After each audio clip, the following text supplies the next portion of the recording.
السلام عليكم اعزائي المشاهدين، مرحبا بكم في قناه شيوات ام حفصه. نتمنى تكونوا مرتاحين وعلى خير وبخير. اليوم جيتكم بتشيز كيك بكريمه ديال الفلو وكريمه ديال الشوكولا. هذا هو الشكل ديالو، زيناه بالصيغار والكركاع. نتوما التزيين كيبقى اختياري لكم. كيجي رائع في هذا الصيف ومنعش وصه دابا. هذا هو وقت بحال هاد الوصفات.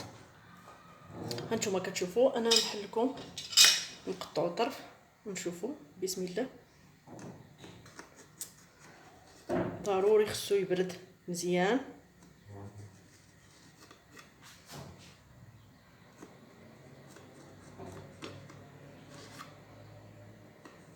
كيجي رائع شكلا وحتى المذاق، والتزيين بسيط. هانتوما تشوفوا بعد ما حيدتو قطعت طرف كما كيبان لكم. هانتوما كتشوفوا طبقه ديال بسكوي ديال الاوريو، طبقه ديال كريمه الفاني، وطبقه ديال كريمه الشوكولا. غادي نجيبو الشيطه ونعطيو الحفوصه الذوق كيعجبها بحال هاد الانواع. هانتوما كيجي رائع. ذوقي اللحظه كيجي رائع رائع. نتمنى تجربوه وما تنساونيش بالتعاليق اللي كتحفزني نعطيك اكثر واكثر، وبارطاج الفيديو الى عجبكم. فضلا وليس امرا. وندوزو المقادير وطريقه التحضير وبالصحه والراحه وفرجه ممتعه. وهنا كما كتشوفوا طحنت انا البسكوي ديال اوريو بالكريمه ديالو كلشي، ودرت معاه شويه ديال الزبده. هانتوما كما كتشوفوا.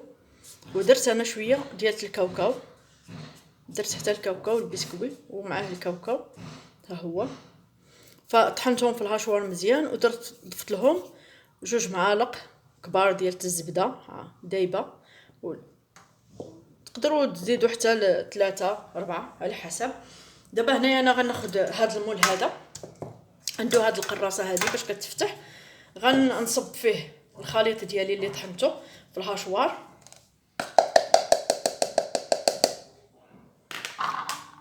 وغنصبو هنايا. نجيب معلقه باش نسوي على هذا الشكل. انا غندير حتى هذا. هانتوما كما كتشوفوا كاوكاو كيبان. فغنسويها مزيان ونضغط عليها بالكاس.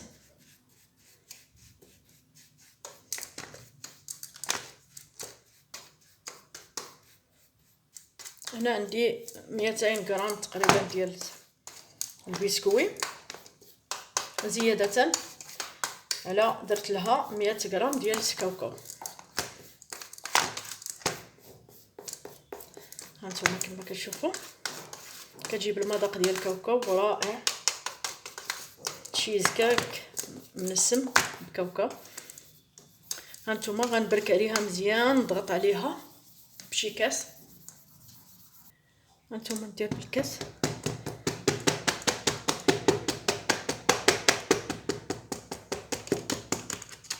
باش تاخد الشكل ديال المول.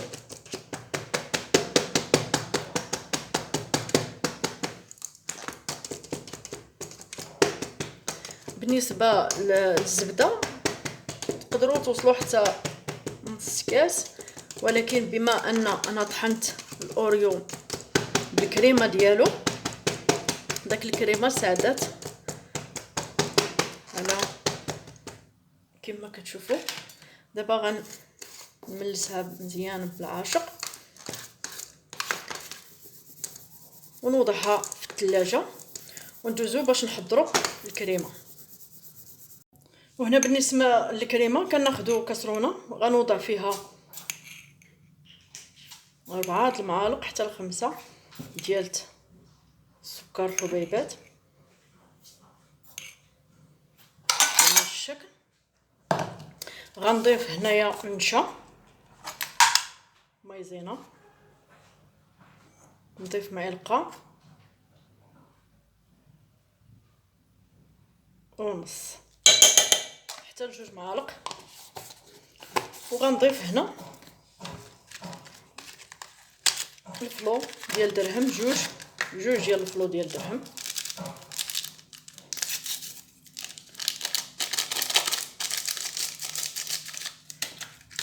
التشيز كيك كيجي رائع، وهذا هو الوقت الانسان كيبغي شي حاجه يبرد بها.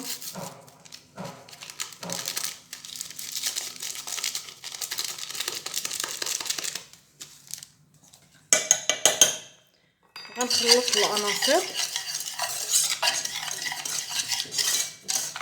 جافه وغنصب لترو ديال الحليب. بسم الله.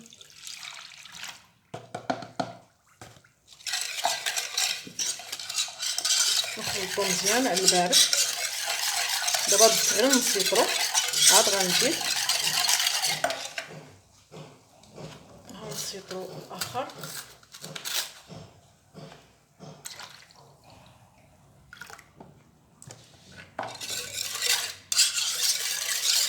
نخلط العناصر مزيان ونوضعهم على النار حتى تعقد لي، ما تعقدش بزاف لان فيها نشا، والفلو غير يغلي الحليب ونطفيو عليها. وهنا كما كتشوفوا وضعتها على النار، وضعت الخليط ديالي على النار مع التحريك، حيت عندنا فيه نشا ضروري من التحريك حتى يغلي لنا الحليب وتبدا تعقد.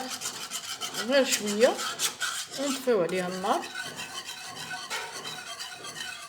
ونرجعوا باش نكملوا الوصفه ديالنا. وهنا كما كتشوفوا بعد ما درنا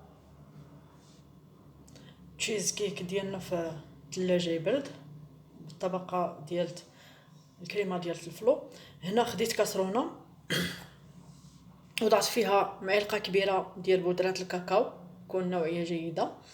هنا عندي فلو ديال الشوكولاط، وعندي هنايا معلقه كبيره ديال النشا ومعلقه صغيره ديال قهوه سريعه الذوبان، وعندي هنايا 3 المعالق ديال سنيده. وغندير 2 كيسان د الماء، يمكن لكم تعوضوهم بالحليب، انا بغيت غندير هاد الكريمه هادي كتجي رائعه. الماء عادي من الصنبور، الكيسان ديال العنبه ها هما. غنخلط هادشي ونوضعو على النار حتى يغلى ليا، ونحيدو ونديرو فوق الكريمه اللي درنا ديال الفلو بالفاني.